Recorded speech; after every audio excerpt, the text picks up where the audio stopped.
पता नहीं हमारी ही किस्मत में ऐसी बहू क्यों लिखी थी। जिठानी जी की बहू लवली को देखो, कैसे चटर पटर काम करती है और काम धंधे से खाली होकर बतियाने भी बैठ जाती है।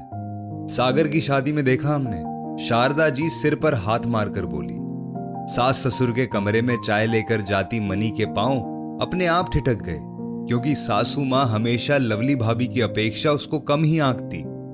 अरे भाग्यवान, थोड़ा समझदारी से काम लो। भाभी की बहू सिर्फ तुम्हारे घर 4 दिन के लिए आई थी और तब इत्तेफाक से पैर में फ्रैक्चर हो जाने के कारण भाभी जी भी साथ नहीं आ पाई थी। ऐसे कैसे तुम अपनी बहू की तुलना उसके साथ कर सकती हो? तुमने वो कहावत सुनी है ना कि दूर के ढोल सुहावने होते हैं। हमें तो लगता है कि अपनी मनी बिटिया लाखों में एक है। ज्यादा बोलती नहीं तो क्या हुआ, सब जिम्मेदारी तो उसने बहुत अच्छी तरह से संभाल रखी है। मनी के ससुर दिनेश जी अपनी पत्नी शारदा को समझाते हुए बोले। मनी अपने आंसुओं को चुपचाप पीते हुए उन दोनों को चाय पकड़ाकर वापस लौट गई। मनी बहुत अच्छी थी, लेकिन शारदा जी को तो मनी में ढेरों खामियां नजर आती। मनी ज्यादा बातें करना नहीं जानती थी, काम बहुत धीमे धीमे करती, ज्यादा बनती सवरती नहीं थी।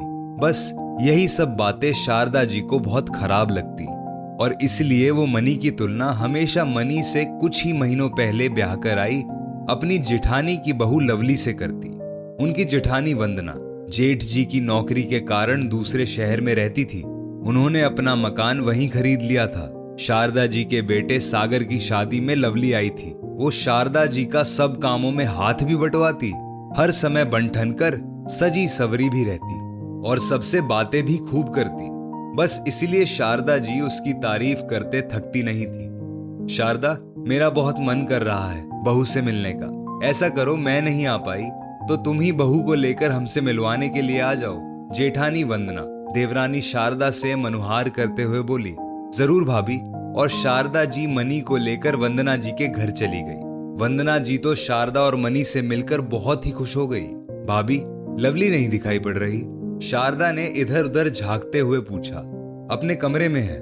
और वंदना ने कई आवाजें लवली को लगाई, लेकिन लवली बाहर ही नहीं आई। रुकिए भाभी, मैं बुला कर लाती हूँ। शारदा उसको बुलाने उसके कमरे में चली गई। अरे चाची जी, आप कब आई? लवली ने उठकर शारदा जी के पैर छुए। थोड़ी देर हो गई, भाभी तुमको आवाज देकर बुला रही थी, शायद तुम सुन नहीं पाई। अभी शारदा जी ये कह ही रही थी कि तभी उनकी निगाह लवली के कमरे में रखे गैस स्टोव और घर गृहस्थी के सामान पर पड़ गई।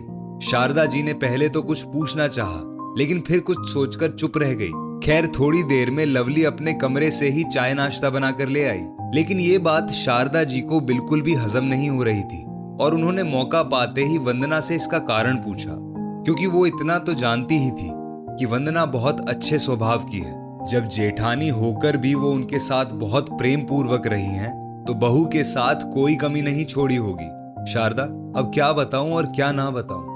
लवली पहले ही काफी मुंहफट थी। जल्दी जल्दी रसोई का सारा काम उल्टा सीधा करके डाल देती थी और मोबाइल पर दोस्तों संग घंटों बतियाती रहती थी। हमेशा अपना खाना अपने कमरे में ही लेकर चली जाती थी। मैंने खाया या नहीं खाया, इससे उसको कोई मतलब ही नहीं रहता। और मेरे पैर में फ्रैक्चर होते ही लवली ने साफ कह दिया कि वो मेरी जिम्मेदारी नहीं उठा पाएगी और उसने अपनी रसोई अपने कमरे में ही जमा ली और राहुल को भी मजबूरी में उसके कहने में आना ही पड़ा।